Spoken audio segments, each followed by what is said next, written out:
All right, Krystal, what's on your radar? Well, a pretty remarkable moment unfolded yesterday at a minister's breakfast in North Charleston for Reverend Al Sharpton's National Action Network.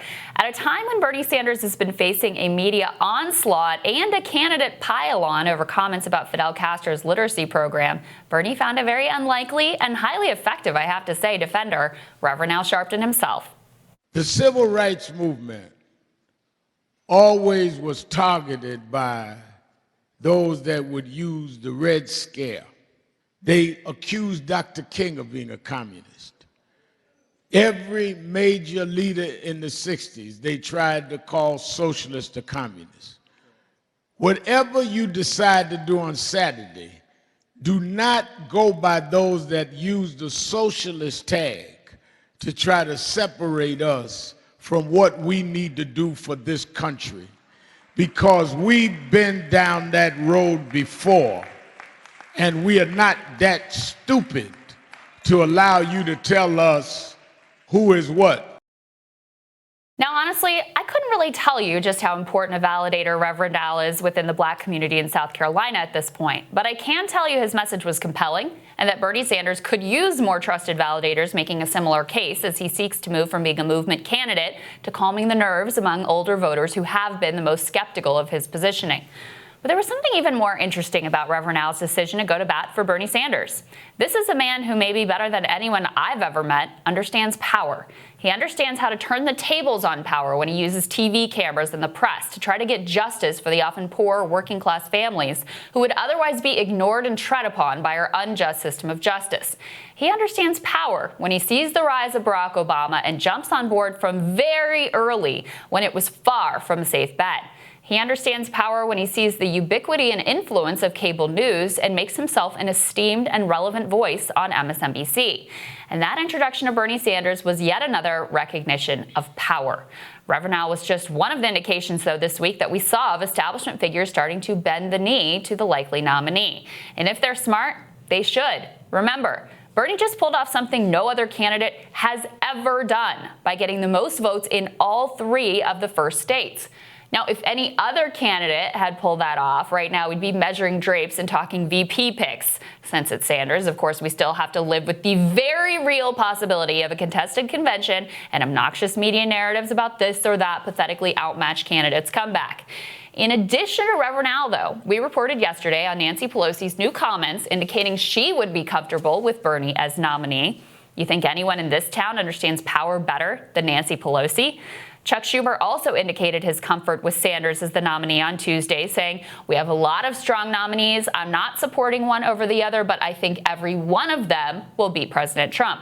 This, of course, at a time when unhinged 90s has-been pundits like James Carville have been losing their minds about the insanity of nominating Bernie Sanders, and candidates from Bloomberg to Pete to Biden have all been gnashing their teeth about the horror of nominating Bernie. Pelosi and Schumer could certainly have echoed some of that rhetoric in an attempt to blunt Sanders' momentum. Instead, they've decided the smart move is to clear the way. Even Hillary Clinton seems to have given up on her personal grievance tour and recognized both the futility of her Bernie bashing and the likely inevitability of his ascent. When asked at a film festival this week about her stance on the Democratic primary, for the first time ever, she saved the "nobody likes him" mean girl routine and simply said, "I'm going to wait and see who we nominate. I will support the nominee, and it won't surprise you to hear me say that I think it's imperative we retire the incumbent." Guess who else had encouraging things to say this week? Former President Barack Obama, or at least his spokesperson, Katie Hill, did. She told the Washington Post that Obama has several friends in the Democratic presidential primary and no plans to endorse. In another noteworthy development, MSNBC, the cable news handmaiden to the DNC, has benched professional wrongperson Jason Johnson.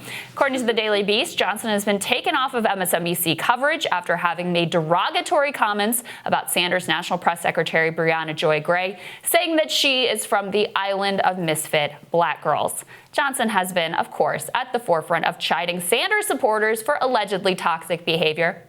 Ironic. His stunning analysis has included jumps like this. He's done. And I was really? Yeah, you think he's done? I think wow. He's done. I was literally having this discussion with a good contact of mine who's on the campaign. I was like, I see Bernie Sanders launching his campaign and by August realizing he won't be in the top 5 in Iowa and dropping out. I don't think he'll get that far. Great analysis there. and for his phenomenal contributions to the insight and intelligence on the network. He had been elevated into a regular fixture, including in high-profile coverage of debates and primaries. The fact that in the same week, MSNBC forced Chris Matthews to apologize, assured reporters they would be bringing in more pro-Sanders voices, yeah, we'll see, and sidelined Jason Johnson, tells you a whole lot about how they, too, are reading the tea leaves. Yes, the never-Trumpers and rich hacks like Carville and Barnacle are still putting up a big fight, but the network has evaluated their self-interest and decided that they'd better begin preparations, at least, to ultimately bend the knee. Just think about what a disastrous situation they find themselves in with the Democratic frontrunners campaign telling press that Fox News is more fair to them. All of this just tells you that regardless of the spin about a Biden comeback and Bloomberg's billions and how Bernie has a ceiling, et cetera, they can read the writing on the wall. No matter what happens in South Carolina, the Sanders takeover has begun. Now, meanwhile, Sagar, two things can be happening at once, right? These people are all hedging their bets. Exactly. They can see what's unfolding. They want to make sure that they've sort of put a placeholder down where they can be on Sanders' good side. On the other hand, as we talked about before, they are the superdelegates, the people who can vote on that second ballot are all at the same time planning to do whatever they can to take it from him. That's how power works, right? That's how these power-hungry people work. They've done this for many years, is that you basically lay it out. So just in case Sanders become the nominee, you have enough breadcrumbs. You can be like, no, look, I've been fair. I was there. I've been fair to him, like Bernie, been with them the whole time. Then, if he does get screwed, they'll be like, oh, I gave him a chance, but he screwed it up, and then they can go all in on the other side. It's classic Washington. This is exactly how the game is played. But the fact that they even have to hedge is actually a really big deal. And that is what, look, for populists and for anybody who, wants to see themselves recognized, it doesn't all come overnight. It doesn't all come easy. And even when you think you have it, they can snatch it away from you. But I will say that the Reverend Al thing is the one I significantly caught my. Look, I'm no fan of Reverend Al Sharpton, but he is a cynical player whenever it comes to politics. And when he does that for Bernie, it shows you exactly that he's opening up that cachet for him. And that is a big sign of he'll go to bat for him if he's the nominee, signaling the openness, defending him. It's these little types of things that show you that everybody's beginning to fall in line. And as for Dr. Johnson, what are we going to do without the man's stoic analysis? Professional wrong person. Yeah. He'll be back. Don't worry. They're just pushing him to the sidelines for a little while. He's in the penalty box. He's in the doghouse, but he'll be back. He'll be back, guys. Don't worry. With more great analysis. With Reverend Sharpton, though, too, you have to think about the timing, right? They're in South Carolina, right? What's the narrative about Bernie? He struggles with older black voters. Very likely, very possible that Bernie is going to lose South Carolina, potentially double digits loss to Joe Biden.